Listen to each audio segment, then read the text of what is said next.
Welcome to Just a Minute.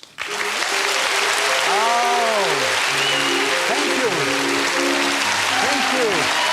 Oh, thank you. Thank you, thank you.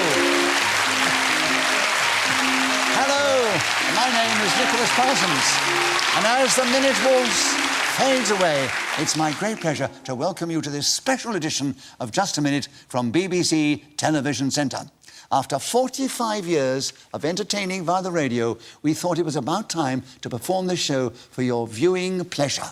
So without further ado, please welcome to the show four talented and delightful performers. And they are, seated on my right, Paul Merton and Sue Perkins, and seated on my left, Ruth Jones and Marcus Brigstocke. Please welcome all four of them.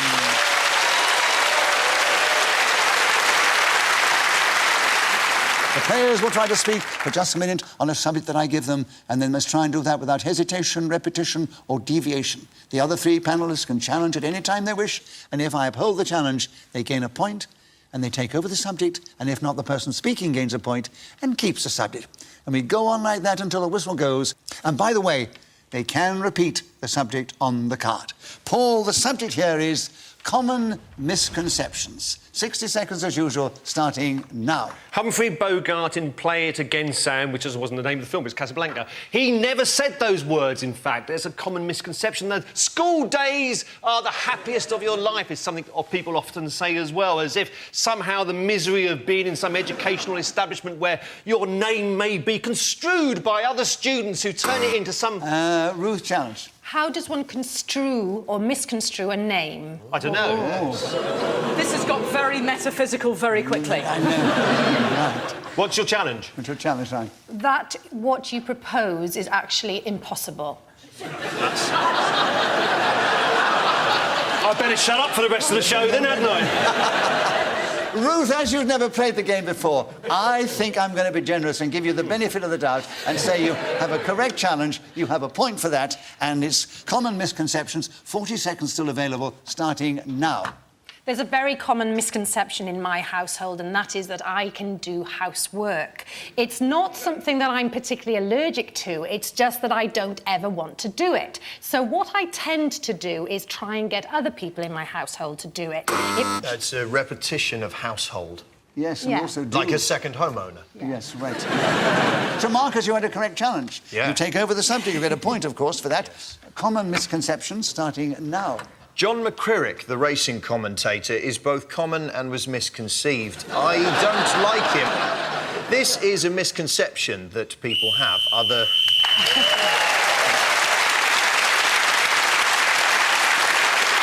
Well, as I said earlier, that whistle tells us 60 seconds have elapsed, and whoever is speaking then gets an extra point. And it was Marcus Brigstocke, who's naturally in the lead at the end of that round. Marcus, we'd like you to begin the next round. OK. And the subject is night school.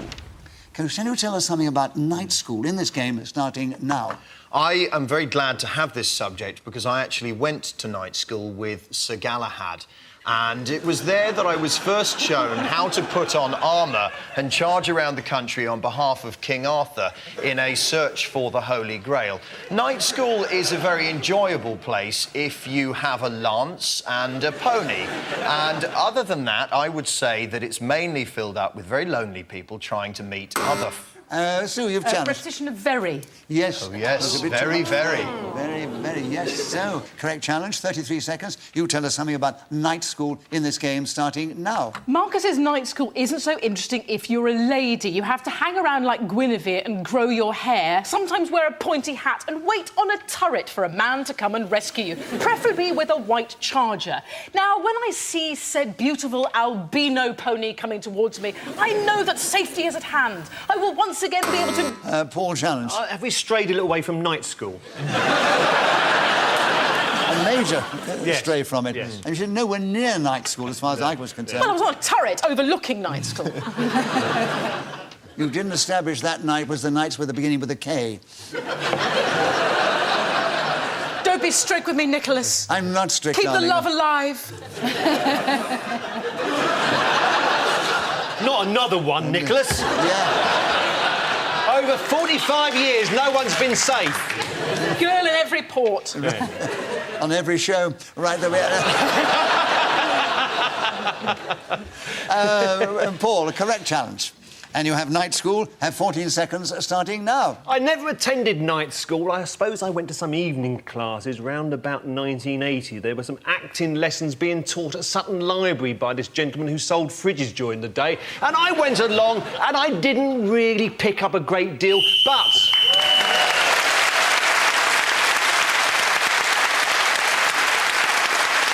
So Paul Merton, as I was speaking as the whistle went, gained an extra point. He's moved forward. He's in second place, but it's early days, isn't it? Sue Perkins. Yes. Will you begin the next round? The subject, whodunnit. You tell us something about whodunnit in this game, starting now. The word whodunit refers to a plot-heavy crime thriller that reached its peak in the 1920s. It's quintessentially a British genre, and I would say its greatest exponent is Agatha Christie, who pioneered the use of the locked room. There is essentially a space that no one can get in or out of, in which she piled it high with stock characters, such as the American industrial magnate, the young floozy, the ingenue, the virginal young boy who was yet... Oh, yes, Marcus. Repetition of young. It was too young, yes. The young floozy. Very good, though. You were Very drunk. good. Sorry. Very good. You've spoilt it for everyone Yes, I now. know. I know. We're all enjoying that. It's a game. And Marcus, you had a correct challenge, and you've got 26 seconds. You tell us something about whodunit, starting now. When I was growing up, the question of who done it was normally answered by my father, who'd say it was the dog. And then everybody would move away from the dog and towards... Oh, yes, Oh, of course, the dog. Double dog. Twice on the dog. Oh, Sue, you challenged first, yes? Yes, repetition of dog. Dog, yes, the dog came into once. Sue, you have the dog. No, you don't. You have whodunit. And I'll have whatever you give me, Nicholas. there are 18 seconds, Sue, starting now. There are some great whodunit writers. Dorothy L. Sayers, Ruth Rendell. I've mentioned, obviously, the most famous, whose creation, Hercule Poirot, the mustachioed Belgian, remains foremost in our minds when we think of a person most likely to detect a crime. There he... Oh, Paul, you I got it. disagree. I would say Sherlock Holmes. I'd say he comes to mind with solving the crime before Hercule Poirot. Or Matter of opinion, of course. Matter Or of Brian opinion. Paddock as well. Yes. Poirot, Paddock, Holmes, they're all very much of a type. I know. And Paul, you've got him with 1 second to go. I'm sorry, I withdraw my challenge. It's a matter of opinion who you think is the It best. is, it is. And she has an incorrect challenge. And, as I said before, 1 second to go, starting now. Miss Marple will be furious because she thinks she's the best detective.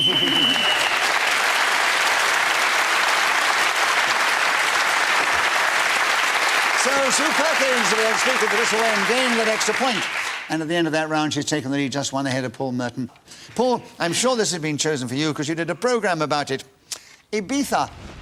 Tell us something about that place in this game, starting now. You're quite right. It was subject of a travelogue I did earlier this year. Ibiza is where I went, the great island paradise that people sometimes see as the ultimate party destination. But when you see beyond the clubs that are there, you realise it's a beautiful island full of wonderful history. Sue challenge. Repetition of island. Yes, Yeah, oh, yes, of course. Island. Yeah, Yes, sir. Sue, you were listening well. You got in with 45 seconds to go on Ibiza, starting now. Last time I went to Ibiza, Paul Merton was there making a documentary. He was dressed scantily in lycra, doing a seemingly sexual dance which involved... Ruth challenge. I think that is quite disturbing for the audience. that actual image. It was actually nothing disturbing about seeing Paul at full tilt on Really? the dance floor. Yeah. But I saw the programme. I don't think he ever wore lycra. No. No. This was worse than that. Yeah. This was in his spare time, Nicholas.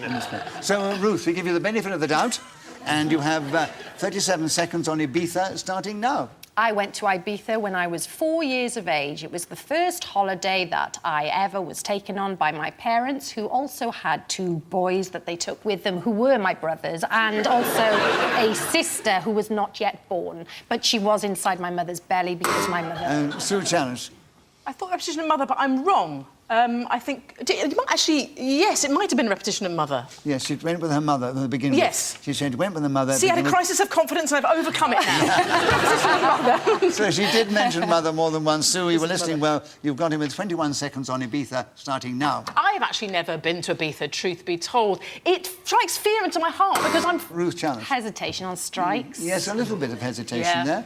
Ruth, you had a correct challenge. So you have the subject of Ibiza, 17 seconds still, starting now. Ibiza is surrounded by water, as is the case with many islands. And in fact, you can jump off all sorts of sides of the island, especially in Ibiza. And Marcus challenge. Repetition of island. Yes. Yes, again. I thought it was... Wasn't it islands and islands? Plural and single. Yes, you're right. It was intentional.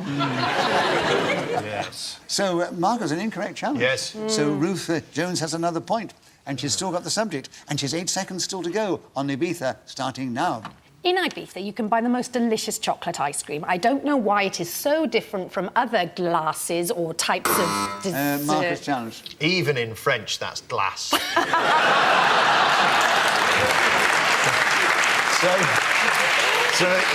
Deviation from any recognised language. She was searching for another way to say ice cream and wanted to say glacé, but Marcus, you've cleverly got in with 1 second to go. You've won no friends in this audience. But you have got the subject. So I'm used and to another that. point, of course. And you have 1 second Ibiza, starting now. I've been to Pasha. I was much too old for it, but I had fun.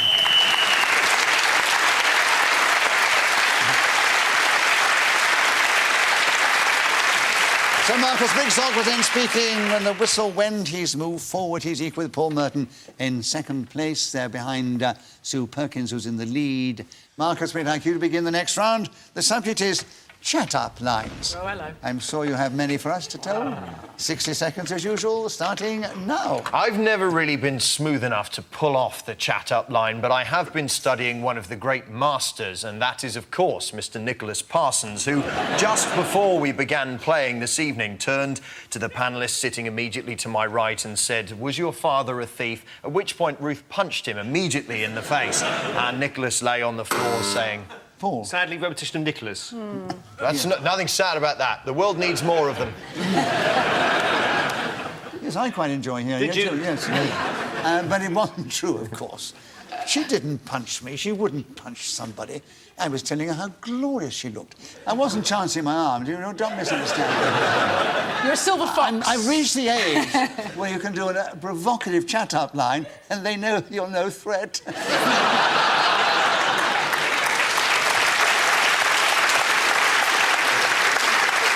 Right, Paul, you had a correct challenge. Oh, do I? Oh. Yes, chat-up lines, 39 seconds, starting now. Is that a D-Mob suit you're wearing? Would be the ultimate anti-chat-up line because it wouldn't impress anybody. I wasn't a bit like Marcus, any good at chat-up lines. Ruth challenge. You said eyes wasn't. You hesitated. Sorry, yes, You I'm working hesitated. class. I do apologise. Awfully sorry. I don't think it matters what class you are. I think it's bad grammar. It is indeed. And Ruth has a correct challenge, and she has 32 seconds on chat-up lines, Ruth, starting now. The worst chat-up line I ever heard was when somebody said to me, "Oh, do you want to get out of those wet clothes?" Sue challenge first. Hesitation. Darling, will you explain to me, what was that about? Well, That's hot stuff, Nicholas. Like, you want to... oh. I thought that was them wetting the clothes. It was. I think it was a ghastly chat-up line. Anyway, Sue, you challenged on it correctly. So, 25 seconds, chat-up lines, starting now. The worst chat-up line was given to me by a 10-year-old boy in Paisley after a show. It is so disgusting, I cannot possibly allow it to broadcast. Sue, Ruth challenged. Paisley is a lovely pattern, and I think you're incorrect for saying that it's disgusting. Well, but Paisley, Glasgow, it was also a lovely place. They have 10-year-old boys with potty mouths. And Write it down. I do think she was referring to the area... I stand corrected. Up on the west coast of near Glasgow, of Paisley. And so, incorrect challenge. So you have the subject still. What are you writing down? He was 10 years old. 10 years old.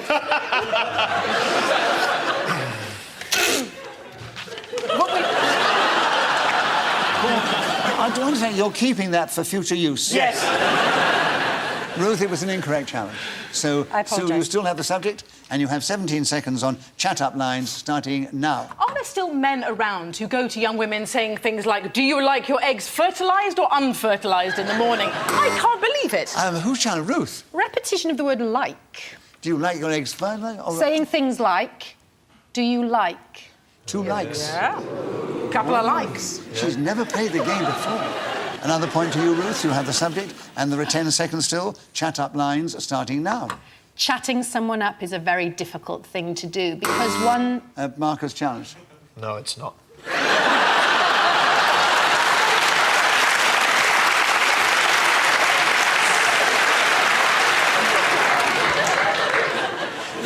But Marcus, we enjoyed your interruption so much, we give you a bonus point for that. But Ruth was interrupted. And the disrespect of womankind forever. And you... It's worth it for the bonus point. Yeah, it is. Yes, of course. And that's what it's all about, isn't it? Yeah. The fun we have. Right. So, Ruth, it was an incorrect challenge. You have another point, and you still have 7 seconds on chat-up lines starting now. Meeting someone for the first time can be daunting and one has to think of something suitable to say that will not make anyone...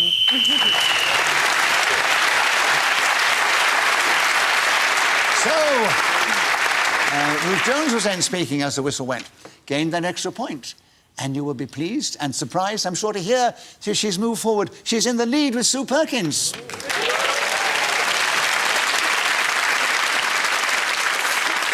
And Marcus Brigstocke and Paul Merton are equal in second place. Ruth, it's your turn to begin, and the subject is the art of fencing. 60 seconds as usual, starting now. Putting up a fence in one's garden can be very difficult because if you don't get the height correct, then your fence will look rather strange. It will fall down, it will look uneven. Right, the Sue challenge. It will fall down, it will look uneven. Yes. So, Sue, you got in with 49 seconds to go on the art of fencing, starting now.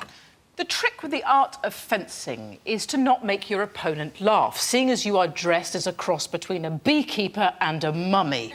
Parrying, lunging may look incredibly debonair, but ultimately you've got a knitting needle in one hand and a teapot arm on the other. It doesn't strike fear into the heart of someone who may wish to enter into a bout with you. Instead, they're more than likely to be reduced to a flood of tears and hysterical laughter.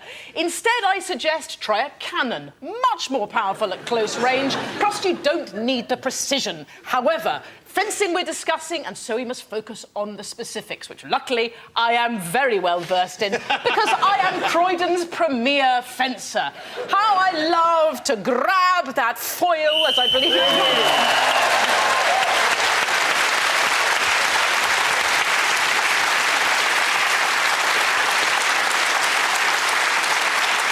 So, Sue Perkins took the subject after only a few seconds and went magnificently to the whistle and gained only 1 point for doing so.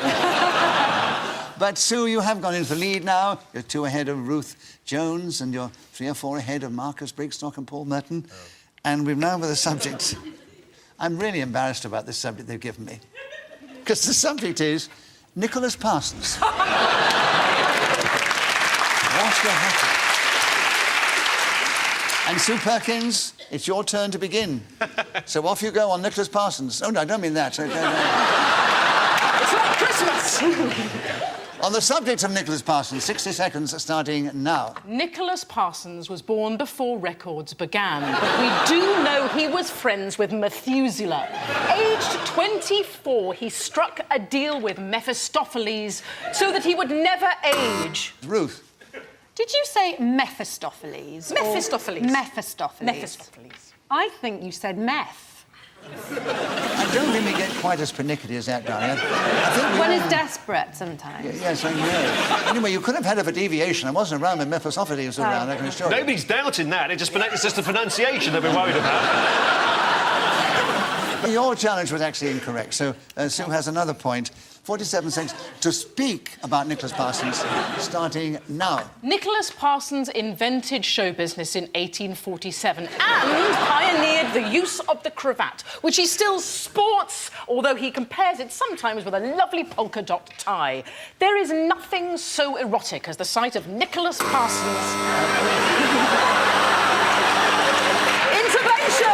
Intervention! I've done it again, Paul. I've done it again. Oh, Paul, I know you're There are challenged. limits, aren't there? Yes, I'm afraid. I have to admit, I don't think I'm erotic. You'll never know now. I'm neurotic, yes. Paul, I have to agree. You have a correct challenge, and you have 31 seconds. Tell us something about Nicholas Parsons, starting now. His career began back in the 1940s on radio in a show called Much Binding in the Marsh, and I heard one of those particular episodes on Radio 4 Extra only the other Sunday. Marcus challenge. A repetition of radio. Oh, yes, yes, of you course. I was did, trying to you avoid BBC. Because of the repetition of B, but I said Oh, radio. yes, right. So Marcus, a correct challenge. And you've got in on the subject of Nicholas Parsons, and there's 22 seconds available starting now. I'm at something of a disadvantage on this subject because I've never heard of this Nicholas Parsons character. He sounds delightful and fascinating. Sue challenge. Deviation from sense. Everybody's heard of Nicholas Parsons. I mean, that's worthy of a bonus point, isn't it? I'm not going to give it to you out of conceit and say that you deserve that, but the fact that I'm on the show, and you say you haven't heard of Nicholas Parsons, and you're appearing in a show with Nicholas Parsons. Do you know him? I thought... You're Nicholas Parsons? What, the Nicholas Parsons? I thought you were a mythical creature. For Nicholas Parsons. What do I say now? Marcus, we enjoyed your interruption. You get a bonus point No, for I was that. speaking. It was Sue interrupted me. Oh, I did interrupt. But I enjoyed her interruption. Did you enjoy it? I did. So Sue gets a point because she was Yes. interrupted, takes over the subject, but you get a bonus point Oh, because good. your humour that you instilled Oh, into splendid. the Good, yes. conversation. Right. And And who you, gets the subject? you do. What? 15 Oh, seconds okay. to go, starting now. There is nothing greater than Nicholas Parsons. He is the show leader part. Paul challenge. Did we have show business before? Yes. Oh, show business is one word, though, isn't it? Is it now back? No, Is it no, one it word? isn't. Is show business one word? I'm going to assume it's two words Yes, do. and say Paul has the benefit of the doubt. Yep. And if I get lots of letters, I don't think I'll bother to reply to them. And there's still 10 seconds to go, Paul. Nicholas Parsons, starting now. Nicholas Parsons is someone I've known since roughly 1987, and what a magnificent creature he is. We first met on a television programme being made in Liverpool called Scruples.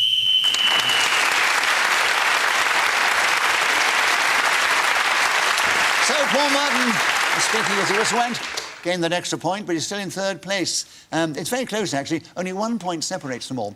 And in ascending order, it's Marcus Brigstocke, Paul Merton, Ruth Jones and Sue Perkins. And we're with you. Come in. Isn't that charming? That little delicate bell tells us not they're going to bring the ice cream round, but it tells us that we only have time for one more round. I expected more reaction than that, actually. Anyway, we have one more round to go. And Marcus, it's your turn to begin. Oh, good. Oh, and the subject now, that's an interesting one. My bucket list. 60 seconds as usual, starting now. I have a bucket list, and it includes a red bucket, a blue one, 2 green, and one that I call Daisy that has... Ruth's challenge. Repetition of the word one. Yes, true. Well That's done. true. Yeah.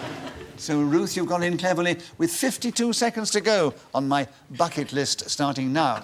My bucket list is a film about two men who decide what they would like to do before they die.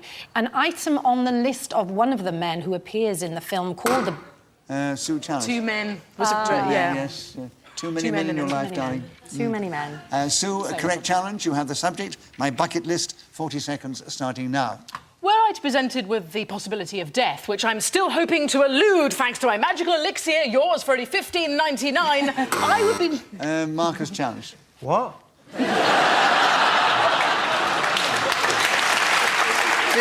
Deviation adaptation. This is the BBC. You can't advertise. Not even an elixir of youth? No, Come on. not even an elixir of youth. The closest the BBC gets to advertising is wasting about £8 million teaching hippos to dance. I don't believe there's any elixir which will give you everlasting I life. said I'm working on it, Nick. I'm not there yet. No. To be fair, if anyone knows whether there's an elixir to give everlasting life, it is Nicholas Parsons. Yes. Vampire. The benefit of the doubt to you again, and you have my bucket list. 32 seconds starting now. On my bucket list is a strong desire to go down the Cresta run on one of those trays that they use for bobsledding and leaning into every turn and corner. It would be tremendously exciting and probably kill me, so it would necessitate the... Sue challenge. hesitation? That was a There was a hesitation, slight one, yes. yeah. A Yeah. slight one. So you have the subject back again, Sue. 19 seconds. My bucket list starting now. I would bungee jump off a bridge in Sydney. Attempt the world 100-metre record. I would breed llamas. Marcus I challenge. wouldn't normally, but it's the last round and I know I'm last and you repeated I would. I did. Yes, you did indeed. So, Marcus, 11 seconds. My bucket list starting now. On my bucket list would be the chance to improve my position on the programme Just a Minute. That is pretty much all I wish for between now and death, which will probably come when the pinger goes at the end. Paul challenge. I don't think it's a pinger. No, it is a whistle, and it has been for 45 years. Yeah,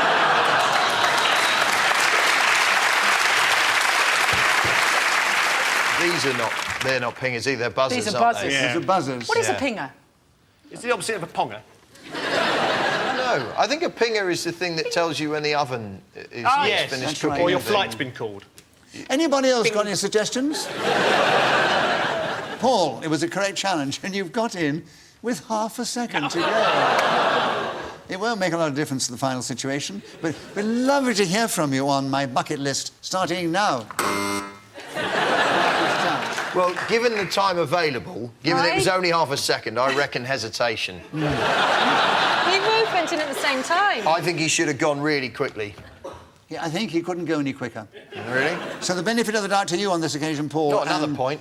Another point. And there is a quarter of a second starting My bucket now. list is bucket list, bucket list, bucket list, bucket list, bucket list.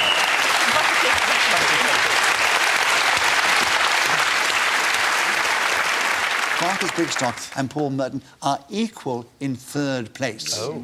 But out in the lead, well, was Ruth Jones, who's never played the game before. In second place, congratulations, Ruth. Very well done. But the one with the most points, so we say she is the winner, and that is Sue Perkins.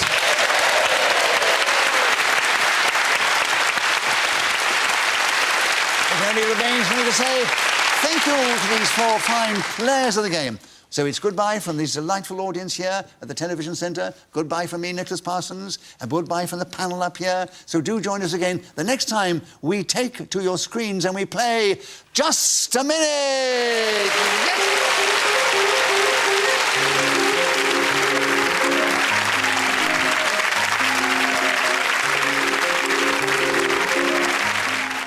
And starting now over on BBC Radio 4, comedy with Stephen K. Amos and his pick of the circuit's best stand-ups as they build an idiot's guide to life. Here on BBC 2 next, the Italian mob are taking on the Eggheads.